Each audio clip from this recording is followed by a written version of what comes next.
अस्सलाम वालेकुम, this is Zahid Arai, lecturer in physics. Last lecture में हम एंगुलर क्वांटिटीज़ के कुछ बेसिक्स डिस्कस कर चुके हैं, जिसमें हमने एंगुलर डिस्प्लेसमेंट और एंगुलर वेलोसिटी को डिस्कस किया था। और आज इस लेक्चर में एंगुलर एक्सेलरेशन से स्टार्ट लेंगे और फिर आगे हम जितना कर सके उतना करेंगे। सो एंगुलर एक्सेलरेशन,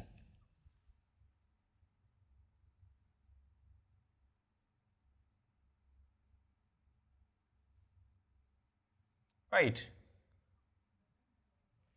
अगर हम यूनिफॉर्म सर्कुलर मोशन की बात करें तो यूनिफॉर्म सर्कुलर मोशन में एंगुलर वेलोसिटी कांस्टेंट होती है, तो एंगुलर एक्सेलरेशन नहीं होगी। लेकिन अगर मोशन नॉन यूनिफॉर्म है तो एंगुलर एक्सेलरेशन ज़रूर होगी। एंगुलर एक्सेलरेशन कैसे डिफाइन की जाती है, उसको डिफाइन करने के लिए हमें बेसिक डेफिनेशन एक्सेलरेशन की आनी चाहिए, जो कि हम चैप्टर नंबर 3 में डिस्कस कर चुके हैं कि acceleration is the rate of change of angular velocity. Acceleration is just defined as the rate of change of velocity. तो फिर angular acceleration क्या होगी? Rate of change of angular velocity. So कैसे डिफाइन किया जाएगा angular acceleration को? Rate of change of angular velocity is called angular acceleration, right? अब angular velocity का एंगुलर वेलोसिटी के चेंज होने का रेट, अब इसको कुछ ग्राफिकली समझने की कोशिश करते हैं, प्लीज़ गौर कीजिएगा। सपोज करें कि हमारे पास कोई सर्कुलर ट्रैक हो। मैं यहाँ पर इस डिस्क की मदद से सर्कुलर ट्रैक ड्रॉ कर रहा हूँ। ओके, सपोज करें कि हमारे पास ये कोई सर्कुलर ट्रैक है और इस सर्कुलर ट्रैक का कुछ रेडियस है। Let's say that radius is R. इस सर्कुलर ट्रैक में कोई बॉडी स्टार्ट होती है रेस्ट से, तो जिस पॉइंट पर इनिशियली वो है, let's say that point is P when T is equal to 0। कुछ देर के बाद ये शायद यहां पर पहुंचेगी और इस पॉइंट पर, पॉइंट क्यू पर टाइम आप कह सकते हैं टाइम t1 है, और इसकी कुछ ना कुछ एंगुलर वेलोसिटी होगी और कुछ ना कुछ लीनियर वेलोसिटी भी होगी। सो लीनियर वेलोसिटी शायद आप इस डायरेक्शन में ड्रॉ कर सकते हैं, let's say that is v1। इसके साथ साथ एंगुलर वेलोसिटी एसोसिएटेड जो है आप उसको ओमेगा 1 से रिप्रेजेंट कर सकते हैं। यहाँ पर कोई एंगल बन रहा है, इस एंगल को आप θ1 से रिप्रेजेंट कर सकते हैं। और अगर ये बॉडी अपने मोशन को जारी रखती है तो कुछ देर के बाद शायद किसी इस पॉइंट पर होगी, और इस पॉइंट पर लोकेट करने के लिए जो एंगुलर डिस्प्लेसमेंट वेक्टर है, वो एंगुलर डिस्प्लेसमेंट यहाँ पर ये कोई होगी θ2, इज इट राइट? और इसकी लीनियर वेलोसिटी किसी इस डायरेक्शन में होगी, और अगर ये एक्सेलरेट हो रही है तो लीनियर वेलोसिटी पहले से ज़्यादा होगी। आप इसे नाम दे सकते हैं v2। इसके साथ एसोसिएटेड एंगुलर वेलोसिटी को आप नाम दे सकते हैं ओमेगा 2। कब? जब टाइम क्या है, दैट इज t2। बॉडी किस पॉइंट पर है, आप इस पॉइंट को नाम दे दें r। तो फिर पॉइंट q से पॉइंट r तक जाने में इस बॉडी की लीनियर वेलोसिटी में भी चेंज आया है और एंगुलर वेलोसिटी में भी चेंज आया है। और वो एंगुलर वेलोसिटी में जो चेंज है उसको आप कैसे लिखेंगे? Delta omega is equals to omega 2 minus omega 1। और टाइम कितना कंज्यूम हुआ है? Delta T is equals to t2 minus t1। तो फिर according to this definition of angular velocity को आप कैसे रिप्रेजेंट करेंगे कि एंगुलर एक्सेलरेशन को आप कैसे रिप्रेजेंट करेंगे कि angular acceleration is equals to delta omega upon delta T, is it right? Rate of change of angular velocity. अब अगर आप इंस्टेंटेनियस एंगुलर एक्सेलरेशन को जाहिर करना चाहते हैं तो alpha INS that is equals to limit of time that approaches to 0 delta omega upon delta T. Am I right? अब आ जाते हैं कि एंगुलर वेलोसिटी पॉजिटिव और नेगेटिव और फिर इसका यूनिट, राइट। तो एंगुलर वेलोसिटी का यूनिट क्या हो सकता है, एंगुलर एक्सेलरेशन का यूनिट क्या हो सकता है?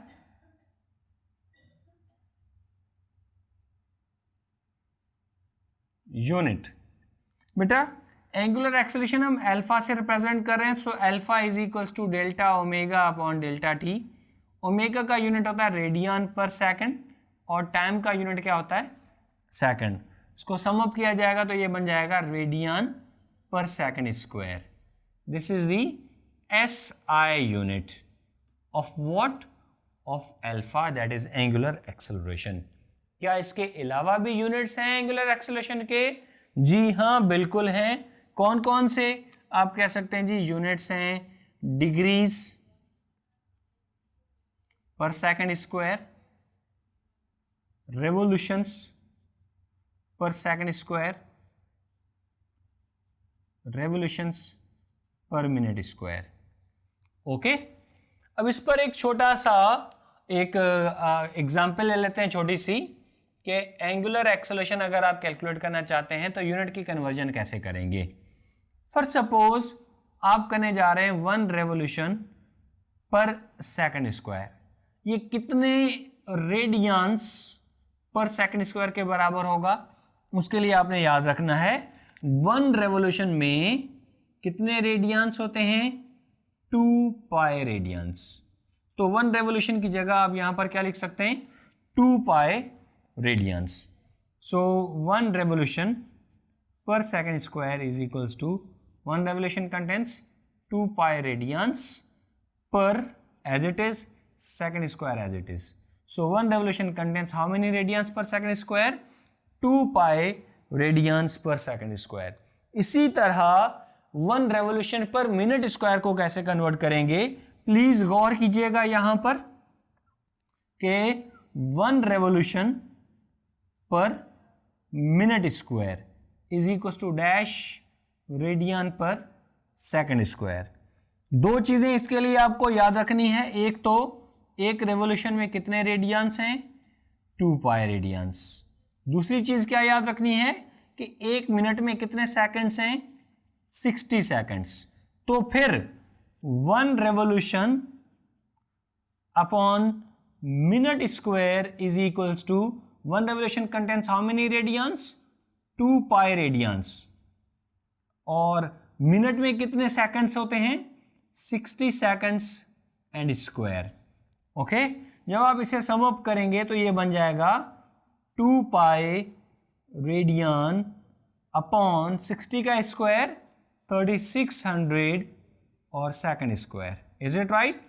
सो 1 revolution per minute square is equals to 2 pi by 3600 radians per second square.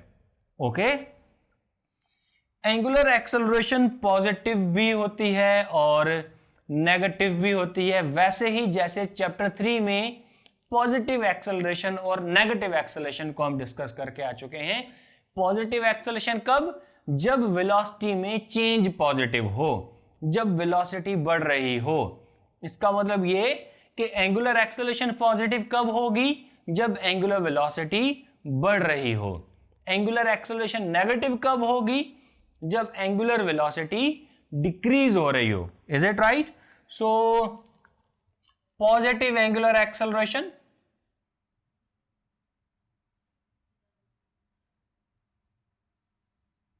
Okay, it results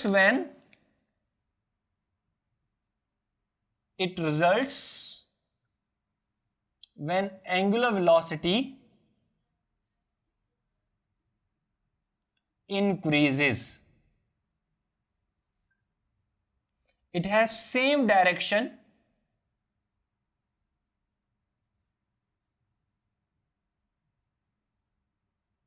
that of angular velocity.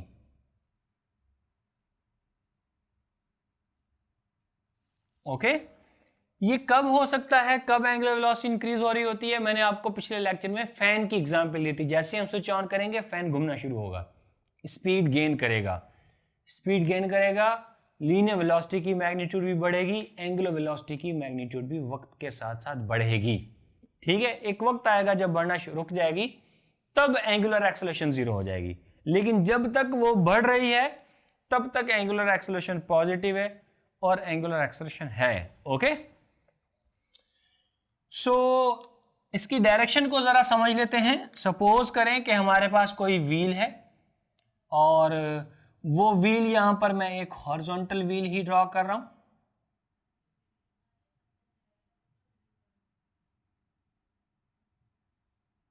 That may be this. Okay, this is the center of rotation and this line can be called what?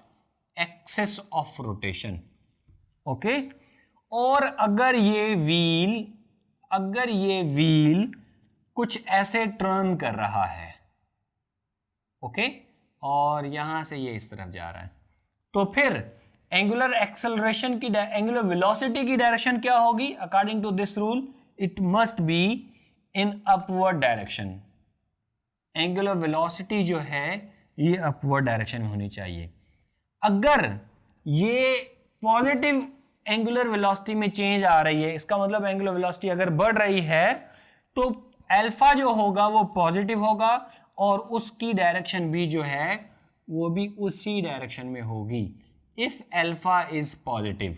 Is it right? इसको आप एक और example में ले सकते हैं। Suppose करें आपके पास कोई ऐसा व्हील है,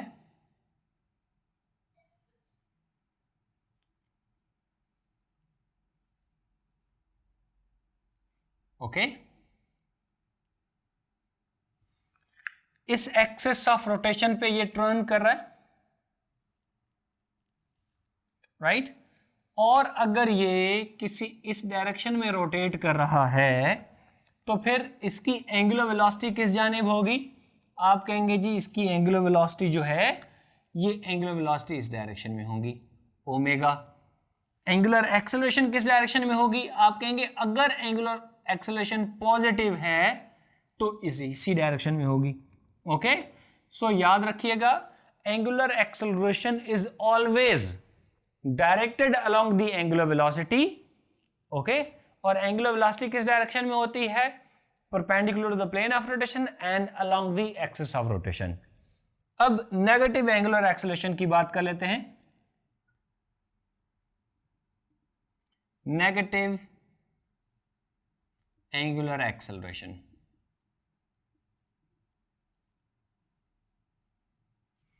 we say that if angular velocity is decreasing with time, अगर एंगुलर वेलोसिटी में नेगेटिव चेंज हो, नेगेटिव चेंज का मतलब किसी चीज का डिक्रीज होना, अगर एंगुलर वेलोसिटी वक्त के साथ साथ डिक्रीज हो रही हो तो उससे जो एक्सेलरेशन पैदा होगी वो नेगेटिव एक्सेलरेशन कहलाएगी।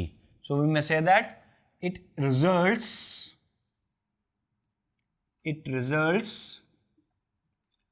due to the decrease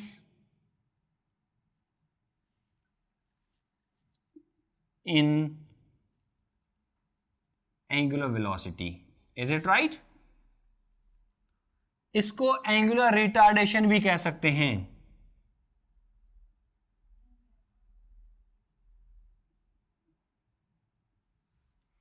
इसकी डायरेक्शन क्या होगी? It has direction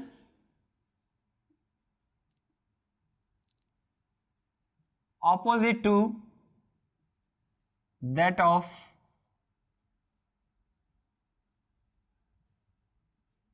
angular velocity. इसकी डायरेक्शन हमेशा एंगुलर वेलोसिटी के ऑपोजिट है। प्रैक्टिकल एग्जांपल ले लेते हैं कि सपोज करें, जैसे मैंने पिछले लेक्चर में दिया था कि non uniform angular motion, non uniform circular motion, पंखे का स्विच ऑन किया, पंखा एक्सेलरेट हो रहा होता है। इसी तरह कुछ देर के लिए एक्सेलरेट होगा, फिर उसकी एक्सेलरेशन 0 हो जाएगी, यूनिफॉर्म एंगुलर वेलोसिटी से मूव चलता रहेगा वो, और अगर लाइट चली जाए तो फिर उसकी स्पीड वक्त के साथ साथ डिक्रीज होगी, तो उसकी एंगुलर वेलोसिटी भी डिक्रीज होगी, उसकी लीनियर वेलोसिटी भी डिक्रीज होगी, जिसके नतीजे में एक्सेलरेशन पैदा होगी, जिसे negative retardation, negative angular retardation, negative angular acceleration कहा जाएगा या एंगुलर रिटार्डेशन कहा जाएगा। और according to the concept that जो पिछले चैप्टर में भी डिस्कस कर चुके हैं, उसके मुताबिक एंगुलर रिटार्डेशन जो है वो हमेशा एंगुलर वेलोसिटी के ऑपोजिट होनी चाहिए।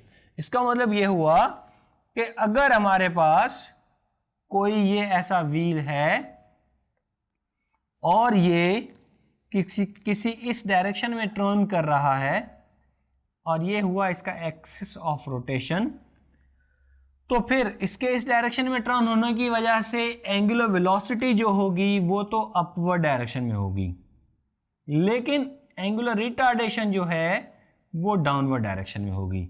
याद रखिएगा आप ये। इसी तरह अगर आपका पंखा छत का इसकी एंगुलर वेलोसिटी डाउनवर्ड डायरेक्शन में है तो एंगुलर रिटार्डेशन किस डायरेक्शन में होगी? अपवर्ड डायरेक्शन में। ओके, अब आ जाते हैं एंगुलर एक्सेलरेशन के बाद हमारे पास अब आती हैं इसकी dimensions.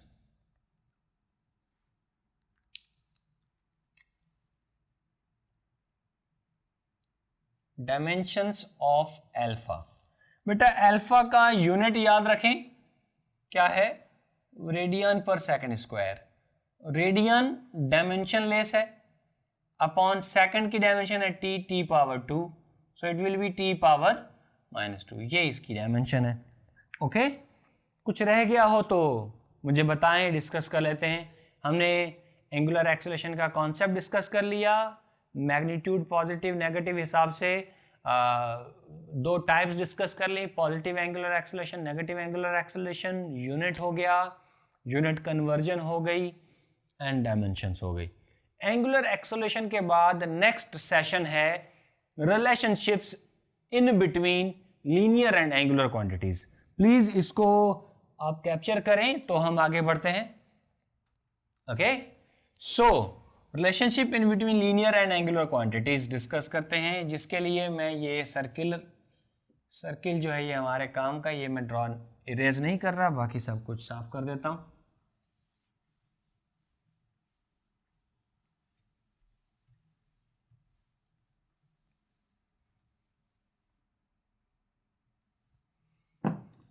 Okay ji,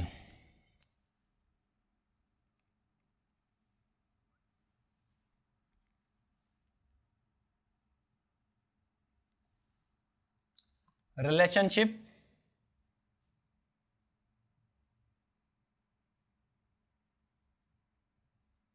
in between linear and angular quantities।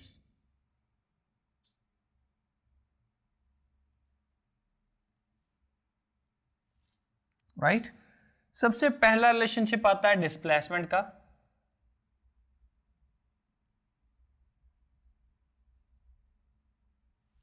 So that for very small angle theta, for very small angular displacement,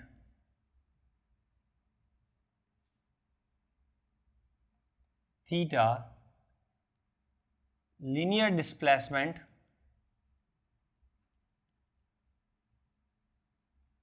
is S is equals to R theta। Okay, अब R यहां पर क्या है? पिछले लेक्चर में हम ये discuss कर चुके हैं। वैसे R क्या है बेटा? R ये रेडियस है। ओके, अब अगर बॉडी ये पाथ फॉलो करती है जिसमें ये आर्क लेंथ ट्रेवल करती है, जिसको रेड कलर से शो किया गया है, तो यहां पर जो एंगल बनेगा, इस एंगल को क्या कहा जाएगा? Angular displacement. S is equal to R theta. इसका मतलब अगर कोई रोटेटिंग डिस्क हो, रोटेटिंग डिस्क पे आप किसी पार्टिकल को स्पेसिफाई करें, तो वो पार्टिकल जो एक्सिस ऑफ रोटेशन के करीब है उसकी डिस्प्लेसमेंट कम होगी, वो पार्टिकल जो एक्सिस ऑफ रोटेशन से दूर है उसकी डिस्प्लेसमेंट ज्यादा होगी। अब इसके बाद डिस्प्लेसमेंट के बाद सेकंड क्वांटिटी जो हम डिस्कस करते हैं वो है velocity.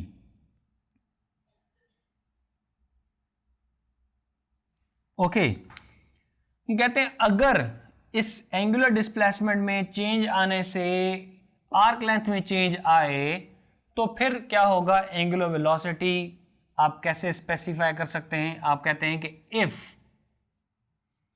arc length changes by delta s, theta changes by delta theta in time interval of delta t. Then इसी ऊपर वाले रिलेशन को फिर कैसे लिखा जाएगा? Delta S is equals to R delta theta, dividing both sides by the time taken for this change. Okay, अब rate of change of linear displacement is called linear velocity. R as it is, rate of change of angular displacement is called angular velocity. Okay, what is the physics behind this equation? इसको discuss करते हैं. Okay, suppose करें कि हमारे पास कोई rotating disc है. It's not a perfectly circular but रफली. Okay, इस रोटेटिंग डिस्क के लिए मैं कोई 3 पॉइंट्स कंसिडर कर लेता हूं, पॉइंट 1, पॉइंट 2 और point 3.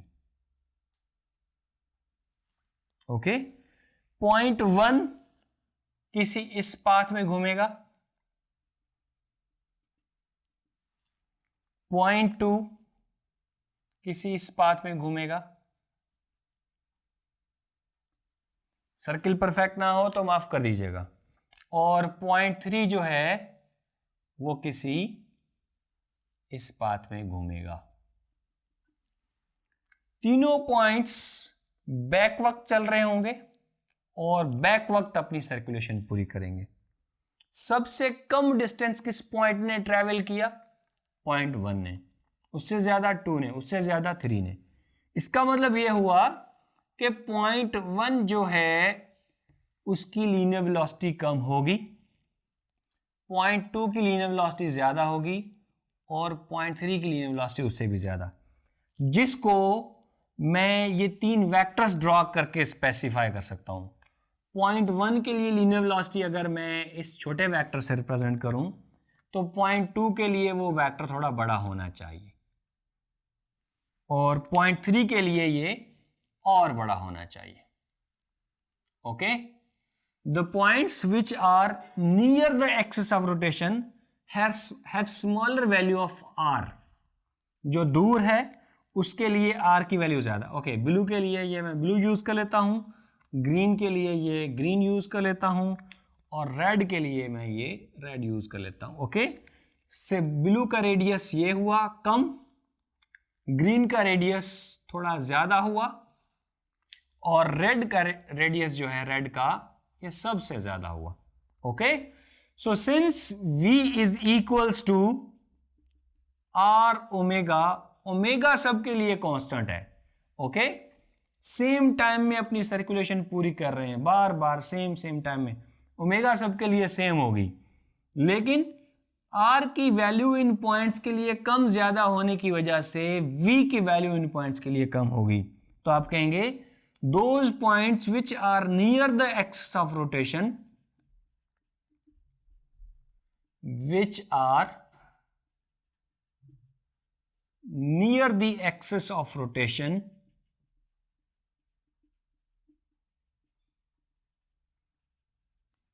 have smaller value of linear velocity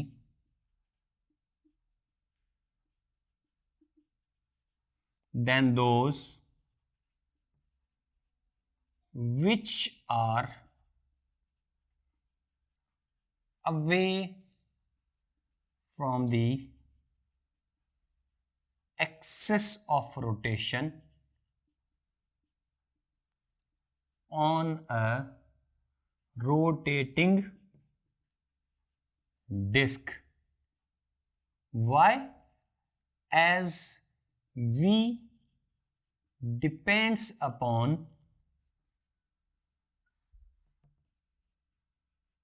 the value of आर। वो पॉइंट्स जो करीब है उनके लिए आर की वैल्यू कम, वी कम, वो जिनके लिए आर की वैल्यू ज्यादा, वी ज्यादा। ओके, क्लियर है? यही वजह होती है जब आप टर्न कर रहे होते हैं तो वो बंदा जो सेंटर से दूर है, कर्वेचर के सेंटर से दूर है, वो बड़ा सारा टर्न करता है, उसे ज्यादा टाइम लगता है, और वो जो कर्वेचर के करीब है उसे छोटा कम डिस्टेंस ट्रैवल करना होता है, तो वो जल्दी अपना टर्न पूरा कर लेता है। ओके, क्लियर है? अब आते हैं एक्सेलरेशन पर। वेलोसिटी के बाद नेक्स्ट सेशन है acceleration.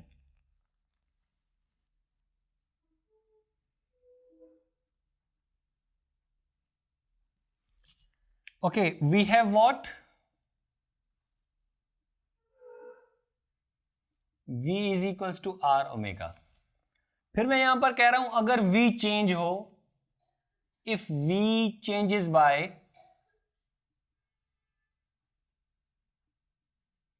delta v and omega changes by delta omega in an interval of time delta t, then उसी इक्वेशन को क्या लिखा जाएगा? then we'll have what? delta v is equals to r delta omega, dividing both sides by the time taken। दोनों तरफ से अगर हम इस चेंज लाने वाले टाइम से डिवाइड कर दें तो हमें क्या मिलेगा? Rate of change of linear velocity is called linear acceleration a, that is equals to r as it is, rate of change of angular velocity is angular acceleration represented by alpha, so a is equal to r alpha। this equation is also showing that कि a जो है वो r पे depend कर रहा है, alpha अगर same है तो वो पॉइंट्स रोटेटिंग डिस्क के जो एक्सिस ऑफ रोटेशन के करीब हैं उनके लिए लीनियर एक्सेलरेशन ज्यादा होगी, और वो जो एक्सिस ऑफ रोटेशन से दूर हैं उनके लिए लीनियर एक्सेलरेशन कम होगी। Okay, now after these relationships we talk on the tangential velocity and tangential acceleration। Please इसको कैप्चर कर लें तो हम आगे बढ़ते हैं।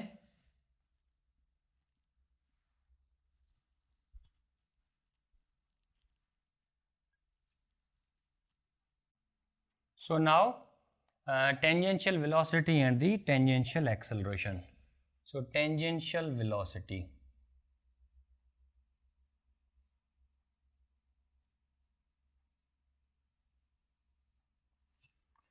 बेटा जब भी कोई बॉडी किसी सर्कुलर पाथ में रिवॉल्व करती है तो उसकी लीनियर एक्सेलरेशन की मैग्नीट्यूड तो कांस्टेंट रह सकती है अगर यूसीएम है, लेकिन डायरेक्शन लगातार चेंज हो रही होती है। तो लीनियर वेलोसिटी की डायरेक्शन किस जानिब होती है? हमेशा along the tangent to the circular path. इसलिए उस वेलोसिटी को टेंजेंशियल वेलोसिटी भी कहा जाता है। सो कैसे डिफाइन किया जाएगा? Linear velocity of a body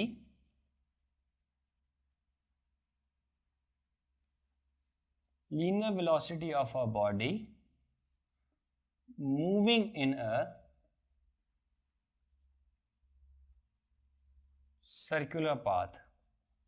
अब सवाल पैदा होता है why it is called tangential velocity? It is called tangential velocity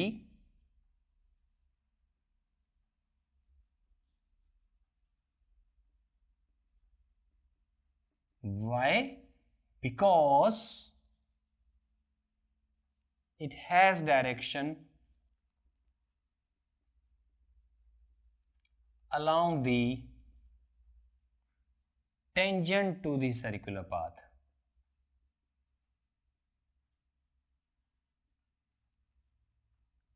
Is it right? Suppose करें कि कोई बॉडी किसी इस सर्कुलर पाथ में मूव कर रही है।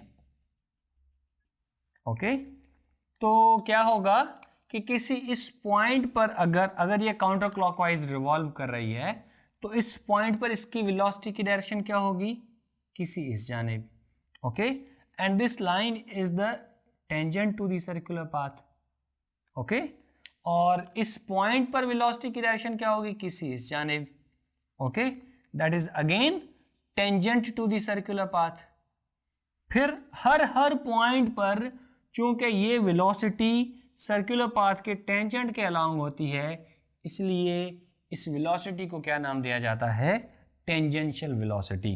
होती है लीनियर वेलोसिटी है, और लीनियर वेलोसिटी का हम फार्मूला क्या पढ़ चुके हैं, v is equals to are omega.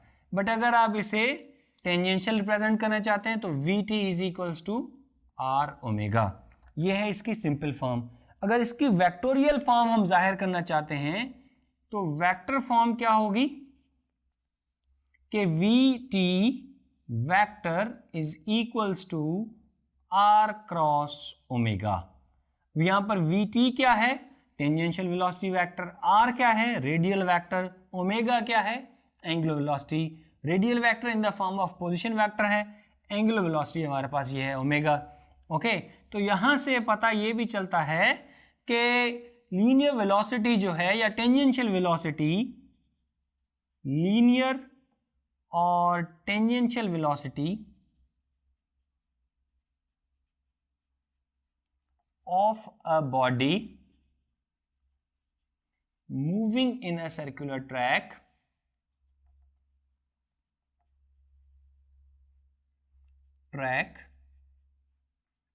is the cross product. ये क्रॉस प्रोडक्ट है of what, of R. R को काफी रेडियल पोजीशन वेक्टर भी कहते हैं,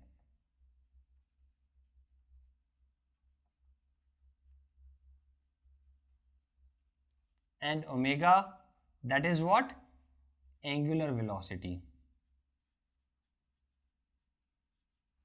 ओके जी, अब क्या ये रिलेशनशिप हमारी क्रॉस प्रोडक्ट वाली सिचुएशन को एक्सप्लेन कर रहा है? जी हाँ, बिल्कुल कर रहा है बेटा। लीनियर वेलोसिटी ऐसे, रेडियल वेक्टर ऐसे। ओके, रेडियल वेक्टर किस डायरेक्शन में है, किसी इस डायरेक्शन में, और एंगुलर वेलोसिटी इस बॉडी की जो कि रिवॉल्व करी है किस डायरेक्शन में होगी, इसी डायरेक्शन में। एंगुलर वेलोसिटी, लीनियर वेक्टर और सॉरी रेडियल वेक्टर और लीनियर वेलोसिटी तीनों आपस में म्यूचुअली परपेंडिकुलर हैं, तो ये रिलेशन भी वैलिड है कि linear velocity is perpendicular to r and omega. R इस जानिब, ओमेगा इस जानिब, और लीनियर वेलोसिटी इस जानिब। लीनियर वेलोसिटी सॉरी आर इस तरफ, ओमेगा इस तरफ, आर और ओमेगा कुछ यूं है, लीनियर वेलोसिटी इन दोनों के परपेंडिकुलर है। ये चीज आपने याद रखनी है। Now after tangential velocity we talk about tangential acceleration।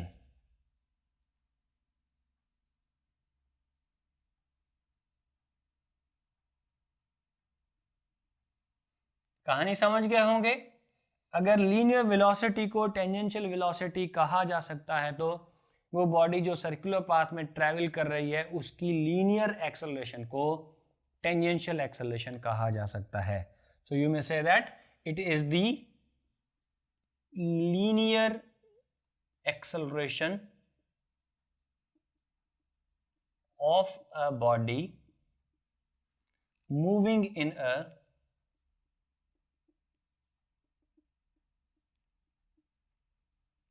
circular path. Why it is called tangential acceleration? Because it has direction, it is directed along the tangent to the circular path. अब इसको किसी और तरीके से भी define किया जा सकता है। एक्सेलरेशन की डेफिनेशन क्या है, rate of change of velocity. अब टेंजेंशियल एक्सेलरेशन को कैसे डिफाइन करेंगे, rate of change of tangential velocity. Okay, so rate of change of tangential velocity. तो फिर इसका फार्मूला क्या होगा जो हम अभी डिस्कस कर चुके हैं, a is equals to r alpha. Tangential के लिए यहाँ पर टी लगा दिया जाएगा छोटा सा। ओके, अगर इसकी वेक्टर फॉर्म आपने लिखनी हो तो वेक्टर फॉर्म क्या होगी, a t is equals to r cross alpha. Clear है यहां तक? अब आ जाते हैं कुछ एमसीक्यूज पर। Okay, we are having v is equals to are omega. इसमें से एक एग्जाम्पल, एक MCQ.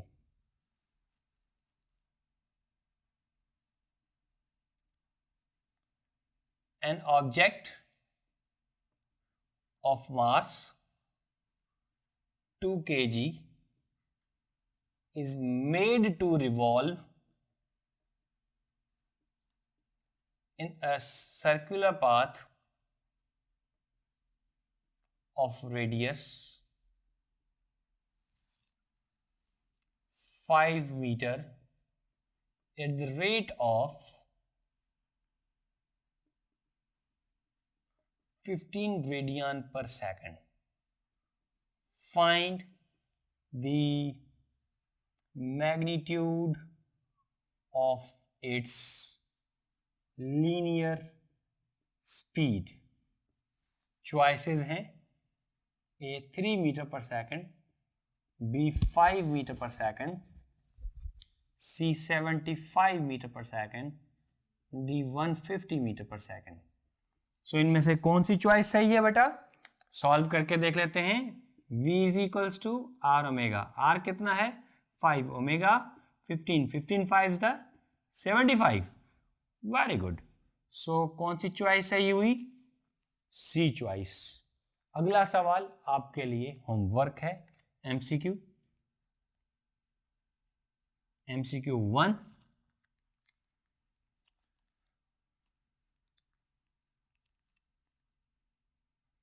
an object is tied to a string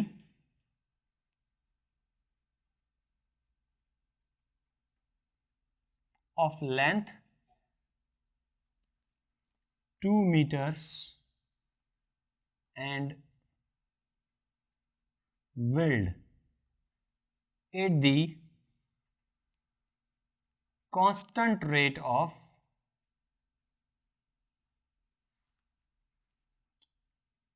20 meter per second.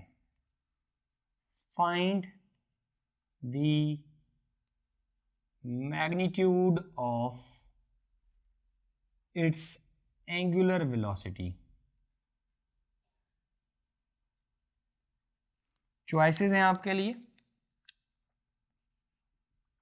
A 5 radian per second, B 15 radian per second, C 10 radian per second, D 20 radian per second.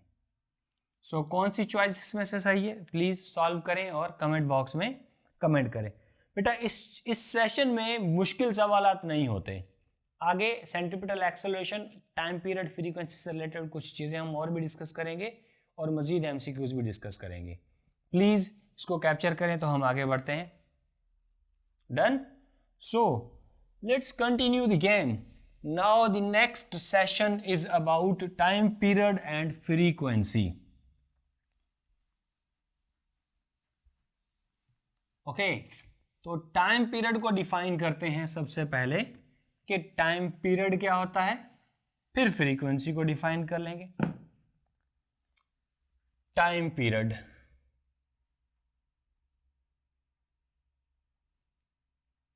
बहुत आसान तरीन लफ्जों में यह define किया जाता है कि it is the time required to complete one rotation.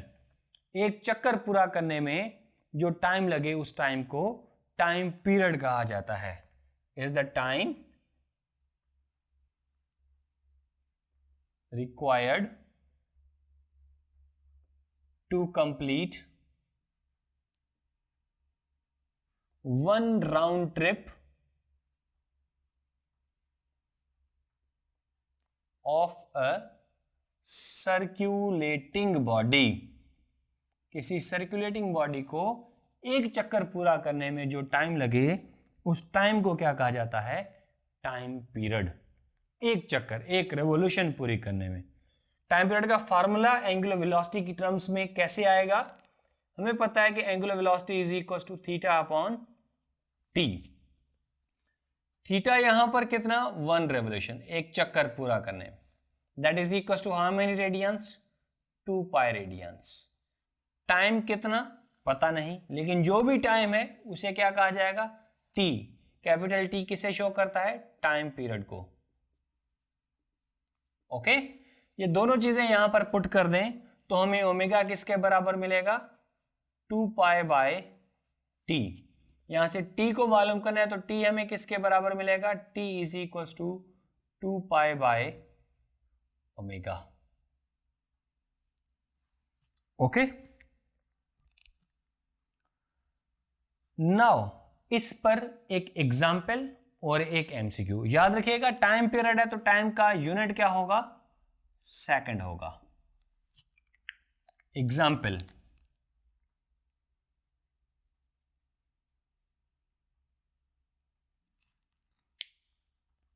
find the time period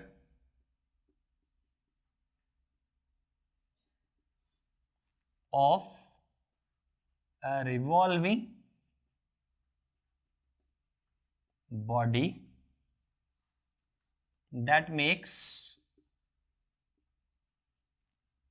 5 revolutions in 10 seconds.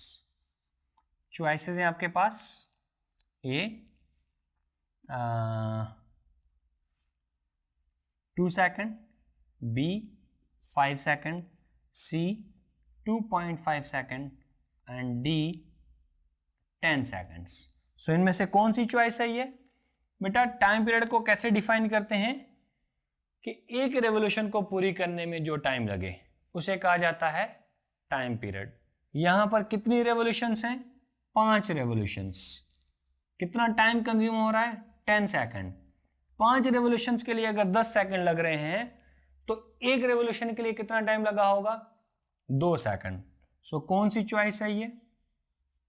A choice. Is it right? Now next question for you, MCQ है, MCQ 2।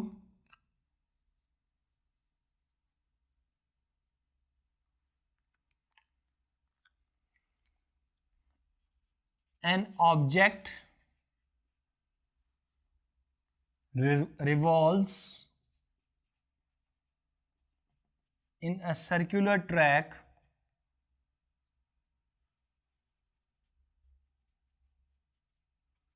at the constant rate of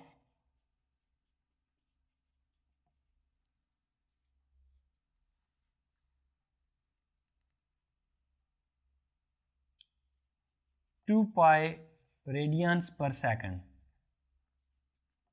Find its time period. Choices हैं आपके पास 2 second, 1 second, 0.5 second, 0.25 second. सो इनमें से कौन सी choice सही है? Please solve करें और कमेंट बॉक्स में कमेंट करें।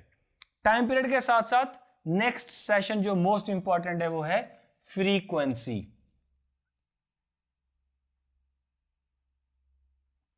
फ्रीक्वेंसी को कैसे डिफाइन किया जाएगा?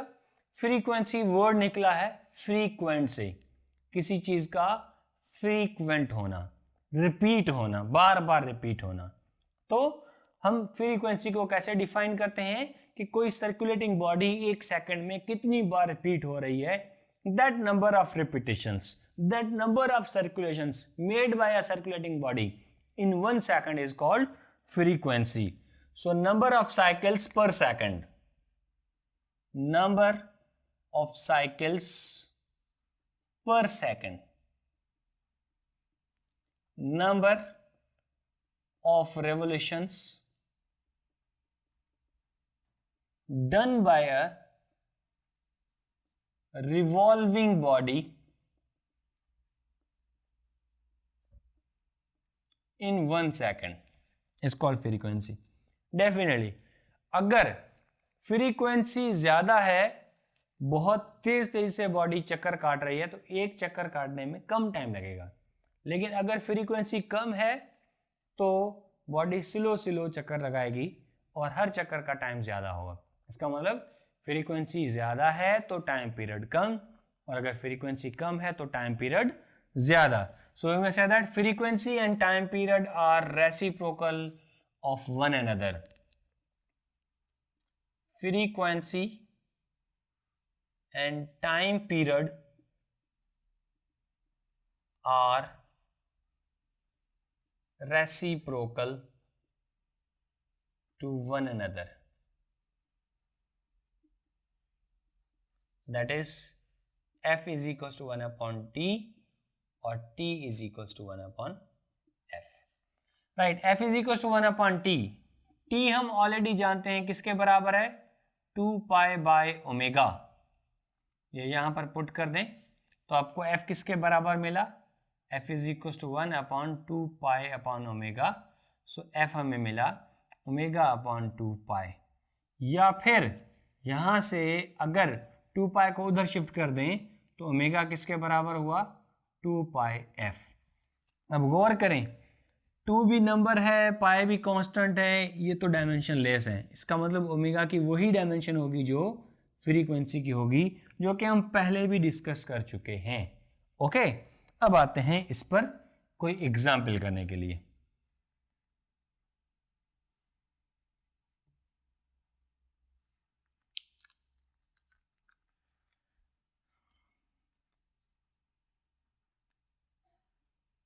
Find the frequency of seconds hand of a wall clock। कौन सा wall clock, analog. Analog wall clock के जो सेकंड वाली सुई है उसकी फ्रीक्वेंसी मालूम करें। ओके, तो फ्रीक्वेंसी को आप कैसे डिफाइन करते हैं, number of cycles done by body in 1 second. अब सुई जो सेकंड वाली सुई है वो एक चक्कर कितने सेकंड्स में पूरा करती है, 60 सेकंड्स में। एक चक्कर, एक रेवोल्यूशन 60 सेकंड्स में पूरी करती है। इसका मतलब उसका टाइम पीरियड 60 सेकंड्स है। अगर उसकी फ्रीक्वेंसी मालूम करनी हो तो फ्रीक्वेंसी कितनी होगी, f is equal to 1 upon t. Time period कितना है, 60 सेकंड्स। एक चक्कर 60 सेकंड्स में पूरा करती है। सो 1 अपॉन 60, इसको सॉल्व कर लें। 6 का टेबल आता होगा आपको, तो जो भी जवाब आए उसका यूनिट आप हर्ट्ज में लिखेंगे या फिर साइकिल्स में लिखेंगे। Okay, so SI unit frequency का क्या होता है, hertz. That is equals to cycles पर सेकंड। ओके जी, फ्रीक्वेंसी पर कोई MCQ है आपके लिए?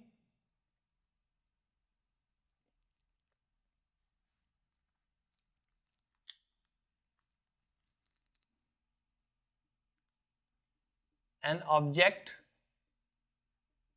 MCQ नंबर 3 है।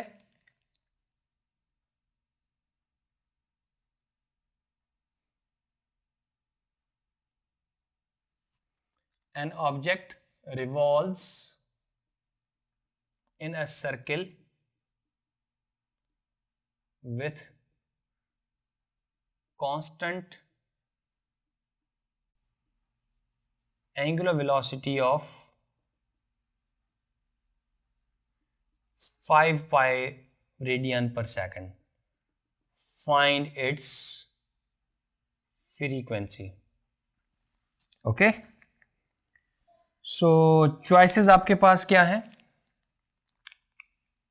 A 0.1 hertz, B 0.2 hertz, C 0.4 hertz, D 0.8 hertz। कौन सी चॉइस इसमें से सही है, प्लीज सॉल्व करें और कमेंट करें।